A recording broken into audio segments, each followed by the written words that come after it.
Hello everyone and welcome to my channel. Welcome back to those who have been a part of this channel for a long time and for those who may be viewing it for the first time.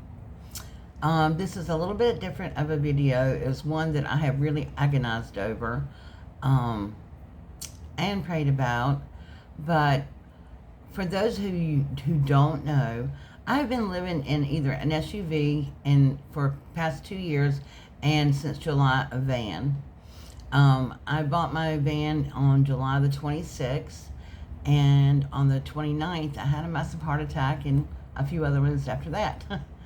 But, so before I purchased the van, I noticed some problems with it, and I let the dealership know that. And they said they had just gotten the van in that day, and they haven't been able to certify it or anything, and they, to bring it back the next day, and they would fix everything. And I was sort of pressured into, like, I had to do it today because the person that would approve the loan was leaving the next day and would be gone for about a month. And so, subsequently I found out that was a lie. But anyway, the next day, the second day when I was to bring it back to them to get it certified, cleaned up, and all that kind of stuff, it wouldn't start. They had to come tow it back to the dealership. And then they kept it for several days, and they said it was all fixed. They had new tires, new battery, new this, new that, fixed the problem. Well, they did not. It was still running hot. It still had issues, and I kept taking it back over and over and over again. So fast forward this past March, at the beginning of the month, it wouldn't start. And I called to tell them that, and they said, well, you'll have to have it towed here, and but we really don't know how to fix it. And to be honest, we don't really work on Chryslers that too much. And so, and I said, well, you sell them? And they said, yeah, we sell them, but you have a warranty on it, you need to take it to here. And I said, well, I shouldn't have to use my warranty because you guys promised to fix this issue before I even purchased it. And they said, well, take it to this dealership and the city over, Fort Mill, and they'll be able to diagnose and fix it. So I did, and they kept it for a couple of weeks before they even started on it. And then they said, these are the issues. The radiator apparently has been leaking for the longest time, which I already knew because I had to keep putting antifreeze in it. And I had just had it in about 3 months prior to have an oil change at the dealership that I purchased it from. They were looking at it when, it was running hot, and they said, well, we went ahead and changed the oil for free. Okay, whatever.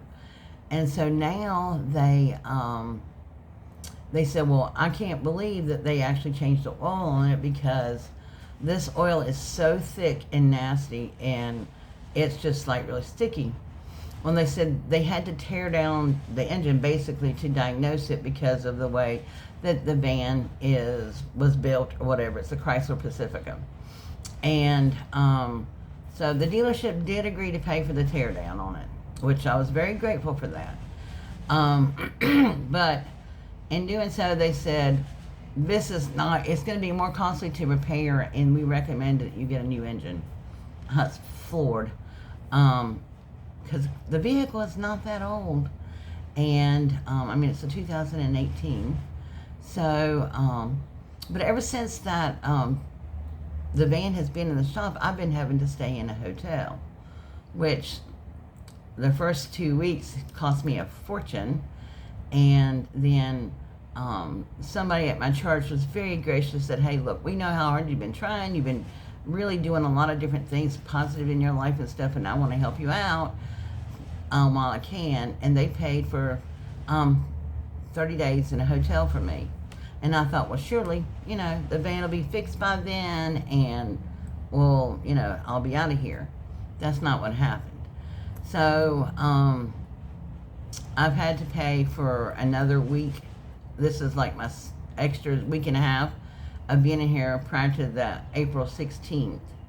And so they said it would take about 2 weeks, I think. On the 15th, they told me it was going to take 2 weeks to get the engine in. But the radiator and all that stuff, like I said, is going to be $1,800. I called the dealership back and they said, well, we're not going to pay for that. We paid for the teardown, we're not going to pay for that. And I told them, I said, you guys told me to bring it here because you didn't know how to fix it. You were going to fix it for me at no cost to me. So, you need to pay for this.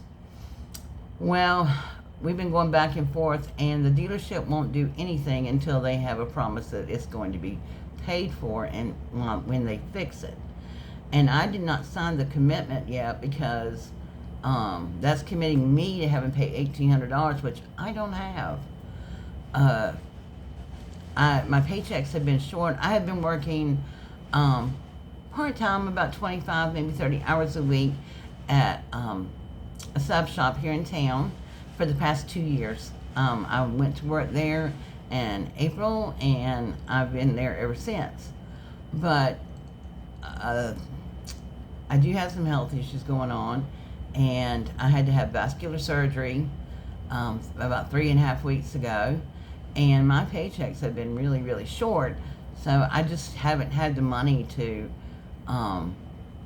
commit to paying that $1,800 and staying somewhere and keeping a roof over my head and not being on the street.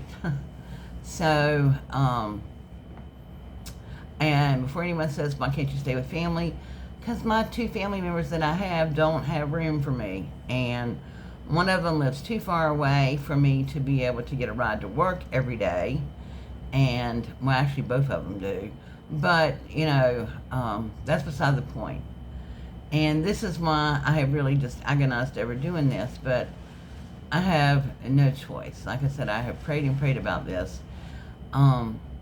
So below this video in the description box, I have a link to a GoFundMe page that I have started. It just includes the cost of what it's going to take to have the vehicle, and of course I'm going to be contributing to this as much as I can. Every paycheck I get from the sub shop has gone into staying in the hotel. I have very limited funds right now. I don't even have funds to go out and buy groceries and stuff. But I have friends who have really helped keep me afloat this past few weeks. I do have more surgery coming up on my legs for the venous insufficiency. I've already had the arteries opened up, but now they're going to be working on the veins, so I'll be out of work for that for a few days. And yeah, I'm sorry if I'm rambling. I'm just really nervous about doing all of this. I had a situation years ago when I was going through some treatments and really got ridiculed and stuff for asking for help. And I have really been trying to hard support my own self for the past several years, and I've been doing a fairly good job of it until all this happened. So, but down below is a link to a GoFundMe page that I have started. And if you don't want to donate through GoFundMe, I also have my Venmo information. GoFundMe does take a percentage of your donations and whatever, but so that's why I've linked my Venmo if you would just like to donate through there. Or if you want to just call like the hotel directly, it's the Quality Inn on Cherry Road in Rock Hill, South Carolina. I can put all that information below too, and you can just call directly to the hotel and say, hey, I want to put, whatever the daily amount for a room or whatever. So, but I just want you to know from the bottom of my heart, I am very, very grateful for any help that I receive. And I am taking the legal steps to clarify this because I've been in touch with the previous owner. They told the dealership that there was issues with the van, that they didn't have time nor money to fix, and the dealership took it anyway, and they didn't tell me. But of course, I found out the problems before I even bought the van. Not to the extent of them, but I knew it had a problem, and they knew exactly what the problem was. And I have proof. So I am taking legal steps. That's why I can't really get too involved in with the dealership and stuff. But I didn't want to go this route because I'm trying to settle this in a way that would be pleasing to the Lord, and so, but I can't be walked all over either. But any help that you can give would be appreciated, and if you can't donate, that's fine. I understand completely. All I ask is that you either share it, and please keep me in your thoughts and your prayers. And I just want to let you know how much I appreciate all of you. And if you're new seeing this, I appreciate you taking the time to watch it. Alright guys, you can also help me by watching my videos and letting the ads play through or click through or anything like that. Subscribing to my channel if you haven't done so, and giving this video a thumbs up so it can get out there. Alright, thank you so much. God bless and have a wonderful day.